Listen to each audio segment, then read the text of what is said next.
Bom dia, meus irmãos. Eu saúdo a todos com a graça e a paz do nosso Senhor Jesus Cristo. Amém? Eu quero convidá-los a abrirem a palavra de Deus no Evangelho segundo Marcos, capítulo 9, versículo 33 ao 41. Marcos 9, 33 ao 41. Preste atenção na leitura da palavra de Deus, escute com muita alegria, muita reverência e muita fé no coração, que diz assim: Tendo eles partido para Cafarnaum, estando ele em casa, interrogou os discípulos: De que discorreis pelo caminho? Mas eles guardaram silêncio, porque pelo caminho haviam discutido sobre si sobre quem era o maior. E ele, assentando-se, chamou os 12 e lhes disse: Se alguém quer ser o primeiro, seja o último e servo de todos. Trazendo uma criança, colocou-a no meio deles e tomando-a nos braços, disse-lhes: Qualquer que receber uma criança tal como esta, em meu nome a mim me recebe. E qualquer que a mim me recebe, não recebe a mim, mas ao que me enviou. Disse-lhe João: Mestre, vemos um homem que em teu nome expelia demônios, o qual não nos segue, e nós lhe proibimos, porque não seguia conosco. Mas Jesus respondeu: não lhe proibais, porque ninguém há que faça milagre em meu nome e logo a seguir possa falar mal de mim. Pois quem não é contra nós, é por nós. Porquanto, aquele que vos der de beber um copo de água em meu nome, porque sois de Cristo, em verdade vos digo que de modo algum perderá o seu galardão. Amém. Vamos orar? Pai querido, queremos te agradecer pelo dia de hoje. Obrigado por mais um dia que o Senhor nos dá. E queremos pedir, Pai querido, que o Senhor derrame a tua graça sobre as nossas vidas neste momento, nos dando o entendimento da tua verdade e nos dando o poder para vivê-la. É em nome de Jesus que pedimos. Amém. Você já percebeu como nós gostamos de comparar coisas? Em geral, quando nós fazemos um elogio a alguém, nós fazemos de maneira comparativa. Ah, eu gostei muito daquele filme, mas aquele outro filme foi muito melhor. Ah, eu gosto muito dessa música, mas há músicas melhores. Fulano de tal faz algo muito bem, mas não tão bem quanto outra pessoa. Nós temos vários prêmios cuja finalidade é premiar os melhores. Aqui em Brasília, por exemplo, nós temos o Festival de Cinema de Brasília. Nós temos o mais famoso, que é o Festival de Cinema de Gramado, mas bem mais badalado, nós temos, por exemplo, o Grammy e o Oscar, onde a gente adora ver aquelas pessoas desfilando no tapete vermelho, comparando vestidos, comparando joias. Nós temos revistas cuja finalidade delas, e de vez ou outra elas fazem isso, é trazer listas comparativas. Listas dos mais ricos, dos mais bem-sucedidos, dos mais bonitos, etc. Como, por exemplo, a Forbes, a People. Inclusive, recentemente, essa semana, a Forbes publicou a lista dos brasileiros mais ricos do nosso país. E qual é a proposta de todos esses prêmios? Comparar quem é melhor, quem é maior. Eu vou contar para vocês uma verdade. Eu gosto de listas. Eu gosto de listas dos melhores, de listas de melhor bilheteria, maior audiência, dos seriados mais populares. Eu também gosto de ver essas listas. Agora, tem uma coisa que me deixa muito intrigado. Você já percebeu que tem gente que gosta de comparar sofrimento? Sabe conversa de hipocondríaco? Ah, eu tô com uma dor nas costas. Ah, mas a minha dor é muito maior do que a sua. Porque além de dor nas costas, eu tô com os dentes doendo também. Ah, minha cabeça tá doendo. Ah, mas você tá pegando bom. A minha doeu a semana inteira. As pessoas gostam de comparar sofrimento e medir quem sofreu mais. Mas sabe por que nós gostamos de fazer tantos comparativos? Porque fomos criados para admirar a grandeza. Fomos criados para buscar a grandeza, buscar a medida da estatura de Cristo, a grandeza que nos atrai porque Deus é grande. O problema é que depois do pecado, tudo isso ficou muito distorcido. E agora, ao invés de buscarmos a grandeza fora de nós, queremos exaltar a suposta grandeza que nós temos. Buscamos a grandeza por caminhos tortuosos, pecaminosos. O texto que acabamos de ler vai nos ajudar a entender um pouco melhor isso. O texto vai nos mostrar esse profundo desejo que há no coração humano, os caminhos tortuosos que muitas vezes pegamos para sermos grandes. E também ele vai nos mostrar qual é a verdadeira grandeza que devemos buscar. Dessa forma, eu quero trabalhar com vocês hoje pela manhã o seguinte tema: no reino de Deus, você alcança a grandeza servindo e unindo-se a Cristo. No reino de Deus, você alcança a grandeza servindo e unindo-se a Cristo. Eu vou trabalhar alguns tópicos dentro desse texto que nós acabamos de ler, e o primeiro deles eu quero trabalhar a seguinte ideia: você peca quando quer ser maior do que todos. Você peca quando quer ser maior do que todos. Olha o versículo 33 e 34. Tendo eles partido para Cafarnaum, estando ele em casa, interrogou os discípulos: de que é que discorreis pelo caminho? Mas eles guardaram silêncio, porque pelo caminho haviam discutido entre si sobre quem era o maior. Na pregação passada, o que nós vimos? Nós vimos o momento da transfiguração, no alto daquele monte, onde Pedro, Tiago e João têm contato com a divindade de Cristo. Cristo tira o véu e mostra para eles a sua divindade, eles ficam maravilhados com aquilo. Logo após, eles descem o monte e se deparam com as trevas. Se deparam com um jovem demoniado e um pai desesperado querendo resolver aquele problema. E os demais 9 discípulos que haviam ficado embaixo do monte não sabiam lidar com aquela situação. E aí Jesus vem e fica angustiado com aquela falta de incredulidade dos seus discípulos. E depois Jesus, então, expulsa aquele demônio daquele jovem possesso e dá uma lição para os seus discípulos logo após isso. Logo após esse fato, eles saem dali e vão para Cafarnaum, é o que o texto nos mostra. E Cafarnaum era uma das bases do ministério de Jesus. Então Jesus percebe que é uma conversa entre os discípulos e que eles conversam de maneira muito empolgada. Ou seja, era uma conversa importante, sobre um tema importante. Quando eles chegam em casa, Jesus pergunta sobre o que eles estavam conversando. É mais ou menos aquela ideia quando o pai pergunta para o filho sabendo a resposta. Jesus sabia a resposta, mas ele queria dar a oportunidade para os discípulos deles falarem sobre o assunto. Pense bem, 3 desses discípulos haviam visto o resplendor de Jesus. O poder dele sobre... Os demais viram o poder dele sobre as trevas. Naturalmente, eles queriam saber qual deles seria o maior beneficiado desse esplendor e poder. Mas pense bem, será que você também não faria o mesmo? Será que você não faria a mesma pergunta? Será que quando você vê a grandeza diante de você, você também não pergunta, será que isso vai ser bom para mim? Então, não vamos nos apressar em condenar os discípulos, porque eu acho que nós não somos muito diferentes deles. E vocês, crianças? Será que vocês também não fazem o mesmo? Ah, minha escola é melhor do que a sua. Ah, eu comi no McDonald's e você não. Ah, eu vou comer no Burger King, que eu acho muito melhor. Desde pequenino, vocês, crianças, querem também expressar a grandeza. E esse germe de querer ser o melhor, de querer comparar tudo, já cresce em nossos corações desde pequenininhos. E você sabe, você que é adulto, que faz isso desde criança. Você sabe que hoje não é diferente. Você sabe que muitas vezes você compara sua camisa com a do outro. As mulheres comparam a comida delas com a de outra pessoa. Pais que comparam a criação dos seus filhos com de outros casais. E os discípulos não eram diferentes de vocês. Eles queriam glória. Eles queriam ser os melhores. Entre eles mesmos, eles estavam disputando sobre quem seria o mais honrado. E se você estivesse lá, você teria a mesma conversa. Porque você é assim também. Você acha que grandeza tem a ver com fama. Tem a ver com poder, com reconhecimento, com beleza, com popularidade, com dinheiro. Você acha que isso é grandeza. E você sabe, no fundo, que eu estou falando a verdade. Falta de orientação não é. Porque as escrituras frequentemente nos mostram qual é o resultado da busca pela grandeza. Lembra do caso de Saul, que buscou tanta grandeza e teve um final trágico? Lembra do caso do faraó, que foi humilhado e esvaziado do seu poder porque não queria deixar o povo ir para a liberdade? Lembra de Nabucodonosor, que ficou pastando como um animal porque não se rendeu à grandeza de Deus?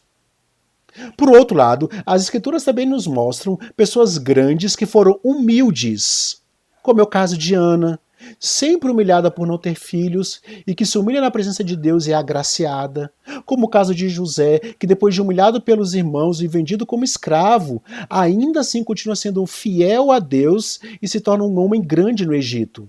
como o caso do nosso próprio Senhor Jesus Cristo, obediente até o final, servo e humilde, humilhando-se ao ponto de ser esmagado na cruz. Lembra do que fala Provérbios? Provérbios fala que a soberba precede a ruína, a altivez precede a queda. É melhor ser humilde de espírito com os humildes do que repartir o despojo com soberbos. A humildade é o caminho da vida e a soberba é o caminho da morte. Você leva a sério o que eu estou falando? O que provoca alegria no seu coração? Quando você é elogiado, é aplaudido, se torna popular, quando você é engrandecido, é isso que faz o seu coração palpitar? É ganhar uma competição que faz você se sentir vivo, ser visto como grande? Se isso for verdade, tem alguma coisa muito errada com você. Você está no lugar errado. O chamado do Evangelho para a sua vida não é para ser grande.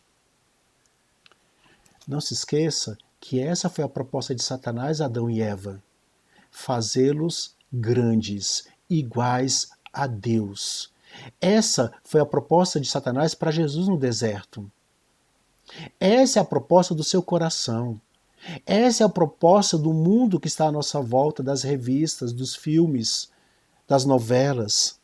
Mas esse não é o chamado do Evangelho. Então, não se esqueça disso. Você peca quando quer ser maior do que os outros. Segundo ponto da nossa exposição aqui. Você diminui as pessoas quando você quer ser grande. Você diminui as pessoas quando você quer ser grande. Versículo 38 e 39. Disse-lhe João, mestre, vimos um homem que em teu nome expelia demônios, o qual não nos segue, e nós o proibimos, porque não seguia conosco. Mas Jesus respondeu, não lhe proibais, porque ninguém há que faça milagre em meu nome, e logo a seguir possa falar mal de mim. A impressão que eu tenho é que João estava incomodado com aquela conversa toda, com aquele sermão de Jesus. E ele quis, de alguma maneira, se tornar grande aos olhos de Cristo e dizer, Senhor, o senhor não está certo. Deixa eu te falar uma coisa. Deixa eu falar uma coisa para o Senhor grande que nós fizemos e que não visava nos engrandecer. Apareceu um homem aqui expulsando demônios e ele não era um dos nossos, então nós mandamos ele parar. João era um Boanerges, um filho do trovão, e aqui ele demonstra claramente isso. Ele estava bravo porque alguém não era por alguém que estava expulsando demônios e aparentemente, na verdade, de forma formal, não era autorizado por Jesus, porque não era do grupo que acompanhava Jesus e ele achava que, por não ser do grupo, não deveria fazer essas coisas. Ao contrário de Pedro, João era um pouco mais refinado. E ele não tenta se fazer grande, mas se auto-elogiando. Ele tenta se fazer grande de uma forma mais sutil, mais esperta. Ele rebaixa a outra pessoa para se fazer grande. E você também faz isso.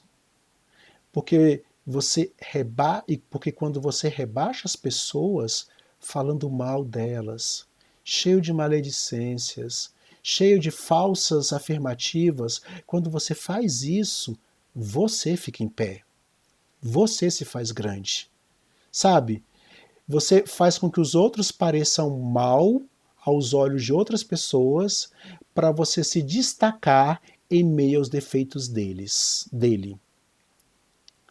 Essa estratégia é muito mais sutil e mais inteligente. Afinal, ninguém vai poder dizer para você que você está se exaltando, porque na verdade você não está. Mas quando você rebaixa outras pessoas, você acaba aparecendo. Eu não vou discutir aqui como você faz isso. Porque essa não é a questão. Como você rebaixa os outros na sua família, na sua vizinhança, na igreja, para poder se engrandecer, não é a grande questão, porque você faz. A grande questão é, você precisa parar de fazer. Essa é a questão.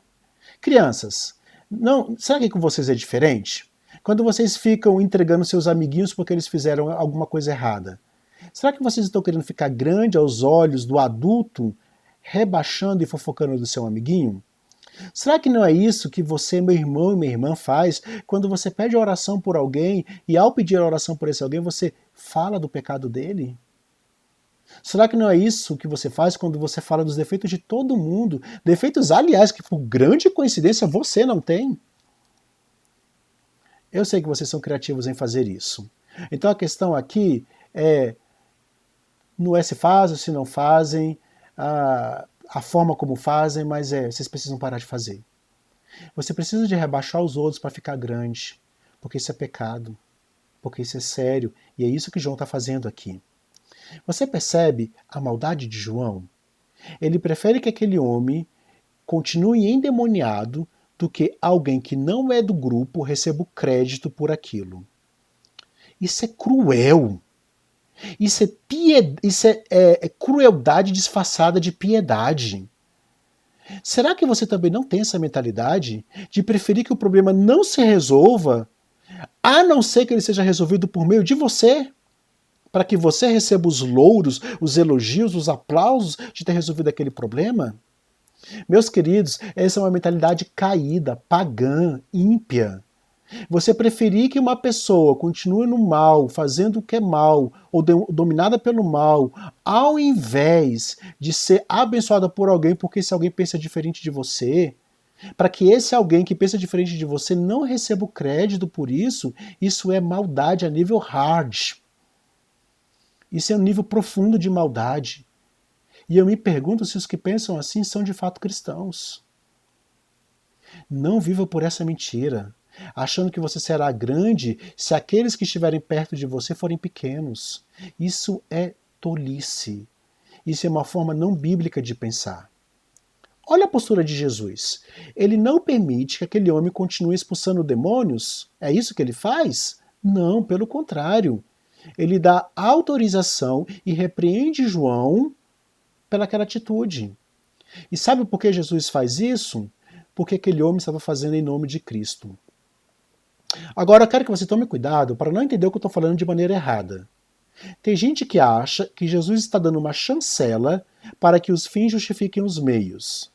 Bom, vale tudo, desde que o nome de Jesus esteja lá no meio. Não é isso. Jesus não está autorizando um charlatão, alguém sem caráter, que ensina heresias fazendo a sua obra. Porque as escrituras condenam isso, isso é muito claro. O que temos aqui é um homem que ama Cristo, mas que não está viajando com um grupo de discípulos.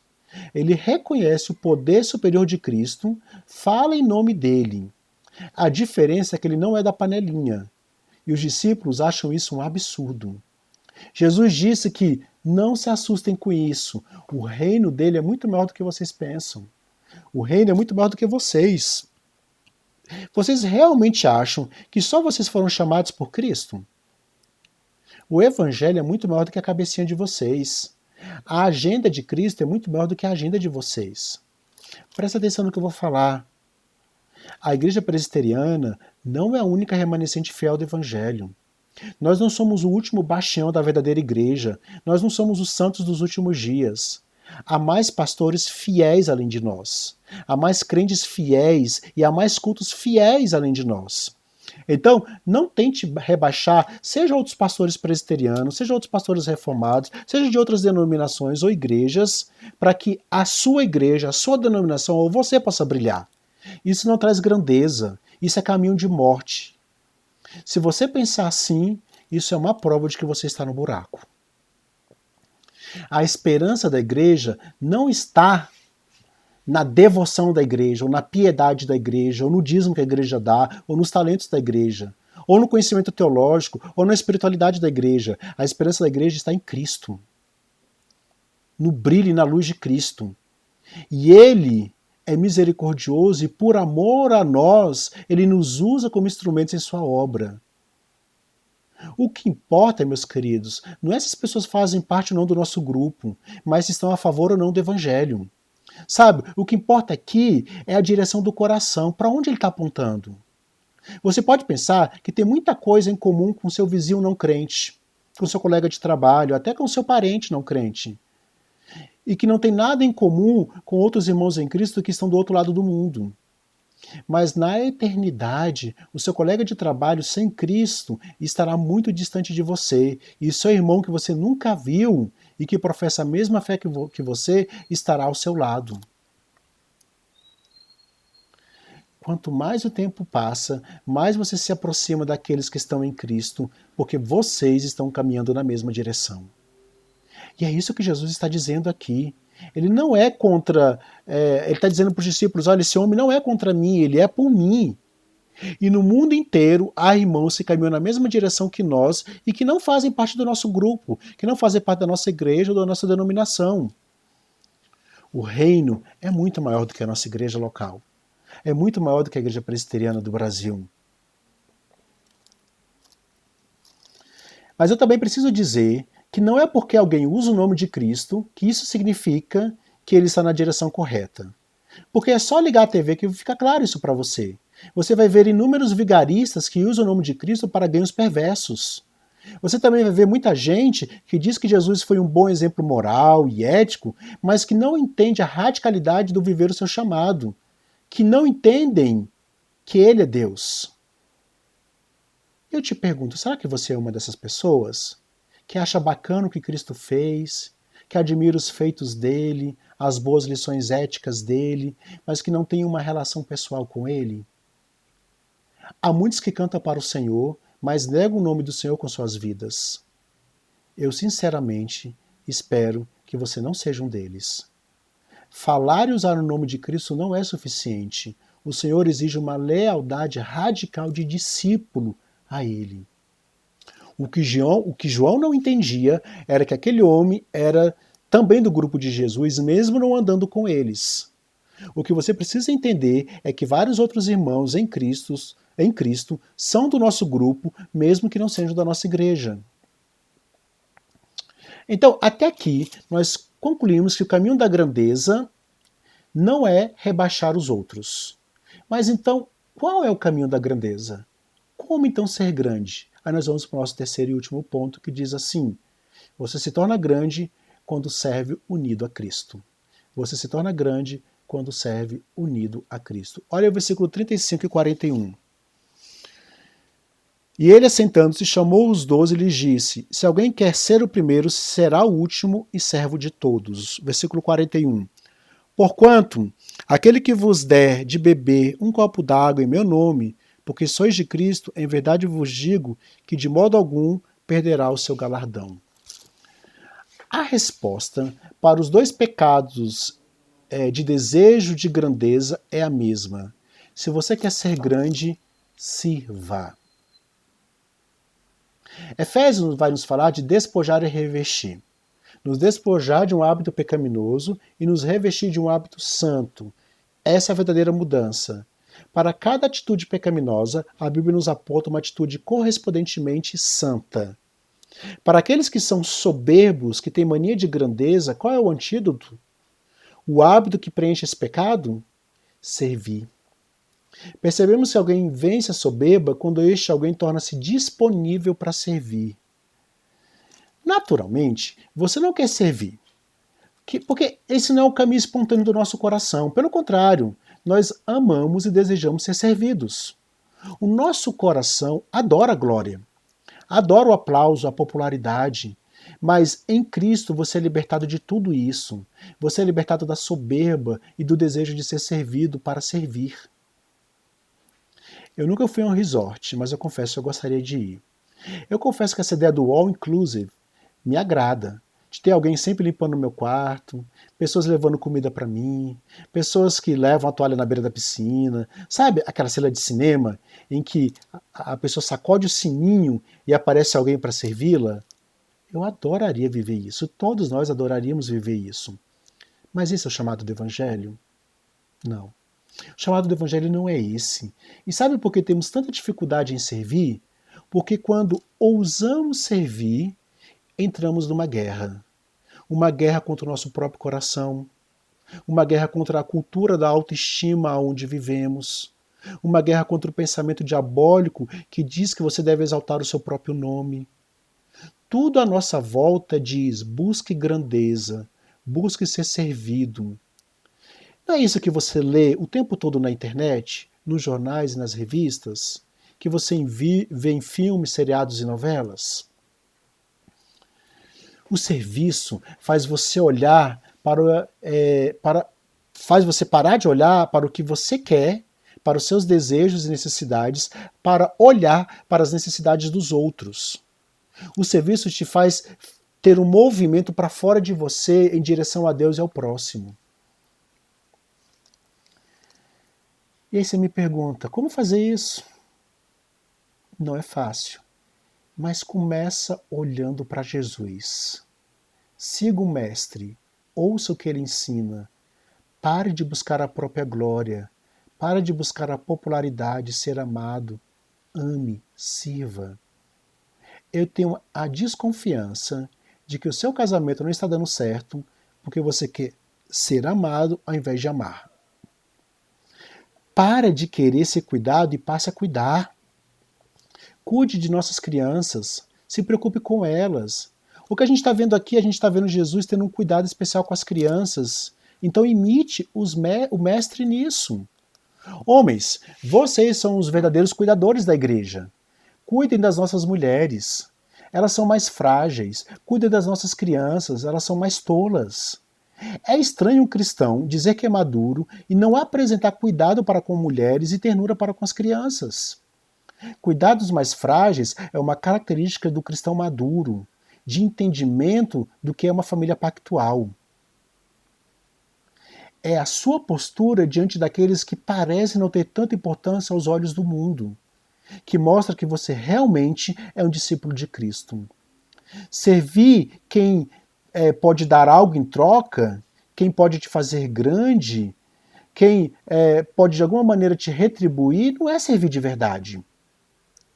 Biblicamente, grande é aquele que serve quem não pode dar nada em troca. E servir uma criança tem muito a ver com isso. É servir de forma invisível, mesmo que ninguém te note. É servir uma criança que muitas vezes não vai te dizer muito obrigado. Quando você serve alguém que não pode te dar nada em troca, você está servindo ao próprio Senhor Jesus Cristo, é o que ele fala aqui pra gente. A medida da grandeza está em como você trata aqueles que te servem. Como você trata a sua diarista, o garçom do restaurante, a menina do caixa, o seu subordinado em seu trabalho? Devemos tratá-los como superiores a nós, e isso é grandeza. Mas eu sei que não é isso que você ouve por aí. Mas eu sei que alguns aqui vão distorcer essas palavras e vão sair daqui servindo mulheres, crianças, tratando aqueles que trabalham para eles de forma agradável, para que com isso sejam exaltados. Deixa eu te falar. Servir não é garantia de que você será exaltado. Eu tenho experimentado isso diariamente. Quantas pessoas eu servi que foram ingratas? Quantas pessoas eu servi que viraram a cara? E mais ainda, que falaram mal, que difamaram. Servir, meus queridos, não é garantia de que você vai receber alguma coisa em troca e de que você será exaltado. Mas servir é garantia de que você imita Cristo e você, aos olhos dele, se torna grande. Há muito tempo atrás, eu li aquele livro O Monge e o Executivo. O que ele faz? Ele pega o exemplo de Jesus como líder servo e, de maneira pragmática, ele nos ensina a servir, para que tenhamos bons resultados em nossas empresas. Você está vendo a distorção? A motivação não é a glória de Deus. A motivação é a nossa própria glória. E eu sei que muitas vezes nós não fazemos diferente. O nosso coração distorce tudo que estamos ouvindo aqui e vamos usar muitas vezes o que estamos ouvindo aqui para a nossa própria glória e não para a glória de Deus. Se você serve esperando receber algo em troca, ou para aliviar a dor do mundo, ou para apaziguar a sua consciência, isso não é serviço. O serviço verdadeiro aponta para Cristo, visa a glória dele. Ele está preocupado com isso e nada mais. Eu posso dar um copo d'água para ser visto, visando a minha própria glória, para de alguma maneira me sentir menos culpado dos meus próprios pecados. Isso não é visar a glória de Deus. Isso não é servir a Cristo. Isso é servir a si próprio. Se você faz qualquer coisa para a sua própria glória, você não serve a Cristo. Sabe, quando você pede alguém entregar um presente para você e essa pessoa vai lá e entrega o presente como se fosse dela? Quando servimos para sermos exaltados, nós estamos fazendo o mesmo. Nós estamos colocando o cartão que é de Cristo em nosso nome. E sabe por que a gente faz isso? Porque é ruim ser um mero entregador. É ruim a gente ser um mero instrumento no sistema delivery de Deus. Se você não quer isso, se você quer receber o elogio, o aplauso e o louvor, se você aceitou a ideia de que o alvo dessa vida é fazer você grande e deixar o seu nome na história, eu digo uma coisa: você está sendo tolo. E diante de Deus você é pequeno. Presta atenção. Sem o serviço de Cristo na cruz do Calvário, sem a obra realizada por Ele, você é incapaz de qualquer tipo de grandeza. Você tem noção do que eu estou falando? O Senhor Jesus, com toda a sua grandeza, esplendor e glória, veio para este mundo frágil, se fazendo pequeno e servindo. E é apenas por meio dele, do trabalho dele, que somos libertados do desejo infantil de querer ser exaltado neste mundo, de querer a popularidade deste mundo. Não deseje ser lembrado por esse mundo e esquecido na eternidade. Grandeza verdadeira só existe em Cristo. Você é feito grande quando é unido a Ele. Não porque haja alguma grandeza intrínseca a você, mas a luz de Cristo brilha sobre você, te fazendo brilhar também. Que Deus te abençoe e que você busque a verdadeira grandeza. Vamos orar. Pai querido, eu quero te agradecer pelo dia de hoje. Eu quero pedir que o Senhor nos ajude a viver o que foi pregado. Que possamos de fato buscar a verdadeira grandeza, servindo ao Senhor e ao nosso próximo, sem esperar retribuição, sem esperar troca ou ser exaltado. Que o Senhor nos dê um coração humilde, um coração de fato piedoso. É em nome de Jesus que pedimos. Amém. Que Deus os abençoe.